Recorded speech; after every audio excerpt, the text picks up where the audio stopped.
Here's the audience.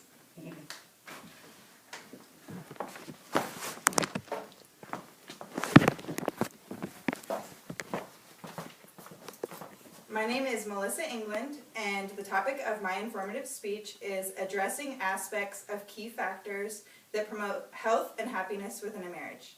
The title of my speech is Promoting Marriage, Health, and Happiness. We've all heard the saying, you can't live with them, but you can't live without them. Maybe one partner in the relationship is a mess maker, constantly leaving piles of dirty clothes on the floor, dirty dishes in the sink, and one partner is a clean freak, constantly picking up after the mess maker.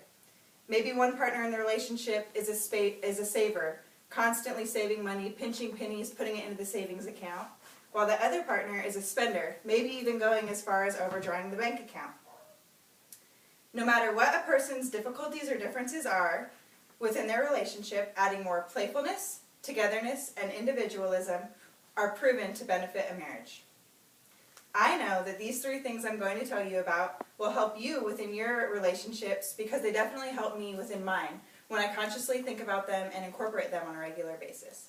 I've been with my husband for 6 years now and know that playfulness, togetherness, and individualism are key factors within a relationship.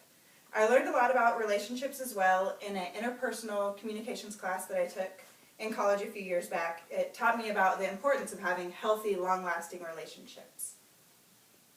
I'm going to discuss each of these three things in more detail and break them down one by one. Starting out with how you can incorporate more playfulness into your marriage and how it will positively benefit you. Research has found that oxytocin, a chemical in the brain, is released every time we laugh. So, have you ever noticed those days when your partner comes home and tickles you or tells you a joke or dances around like a crazy person making weird noises and you laugh, you instantly feel more in love with them or happy with them? That's all backed up by oxytocin, the chemical in the brain. Daily stresses such as cleaning, work, children, school, whatever it may be, oftentimes make us feel like we want to be less playful or we have nothing to laugh about.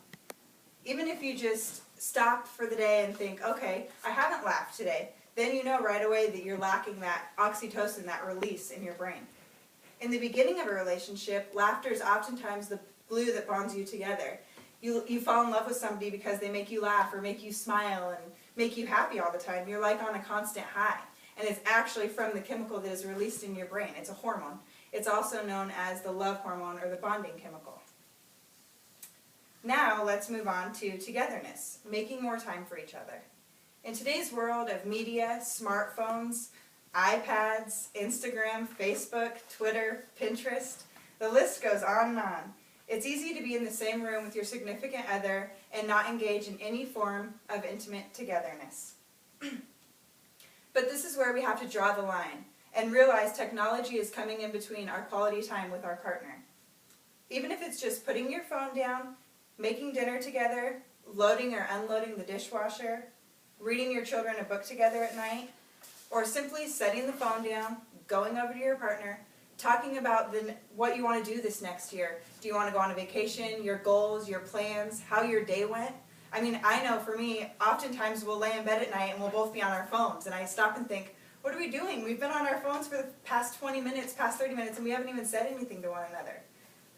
As a side note, a quote that I really like that puts all of this into perspective is one of Albert Einstein's, and some argue that it's not his quote. There's an author named Alice Calabrese who wrote a book on quotes by Albert Einstein. She says he didn't write it, but I still think it's amazing nonetheless, and this is the quote.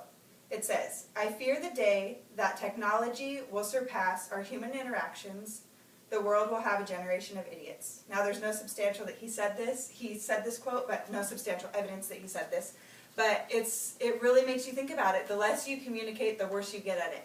I know even just in other relationships, like with my grandmother, she gets mad because I never want to talk on the phone. She actually, all of us grandchildren, none of us want to. She actually went as far as getting text messaging put on her cell phone so that she could communicate with us. I mean, that's how strong technology is in our world, and it shows that we're not getting that intimate togetherness within a relationship. So it's really important to keep that in mind within your marriage if you want to have a long-lasting, healthy marriage. Now, last but not least, I want to discuss individualism.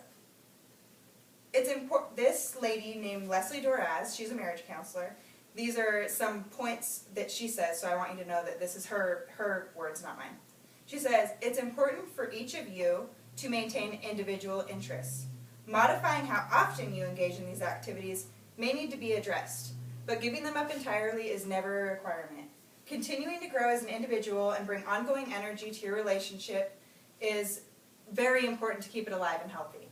So, I mean, oftentimes, especially me being a mother, having 2 children, I'm constantly giving, and never taking time for myself. So this marriage counselor, she actually gives you a list of ways to make sure you get your individualism within your marriage. Here's the list. Identify one activity that makes you feel good about yourself. I'm sure we can all do that. Analyze your schedule and find out where there's time to engage in this activity. Share with your partner why these activities are important for you and what they do for you personally and how they make you feel. Most importantly, make a date to do that activity. Because if you don't set it in stone and make the date, you'll just be like, oh, maybe tomorrow, maybe tomorrow. Even just an hour a week to do something you enjoy, whether it be going in the bedroom and scrapbooking, putting pictures in an album, taking a cooking class for guys, hunting, fishing, cooking, working out, whatever it may be, we need to do that for your relationship so you feel like you're nurturing yourself as well. Even if you just leave for a couple hours and you come back, you feel really rejuvenated. At least I do. Each person in a relationship really needs to have time for themselves, even if it's just an hour a week, so they feel that they're doing things they enjoy. Also, the biggest thing is you need to think about if you're prioritizing your individualism over your partner's. So just think about that, because it's never a priority over your spouse's. In conclusion, you can try to incorporate these 3 things into your relationship on a regular basis and see how much it positively affects your relationship. With these simple key factors, you can be more aware of where you stand with each of them and where you may need some fine-tuning and improvement. Like I said in the beginning of the speech, no matter what our difficulties or differences are within a relationship, adding more playfulness, togetherness, and individualism will greatly improve your marriage. That's it. Oh, and then show the audience one more time.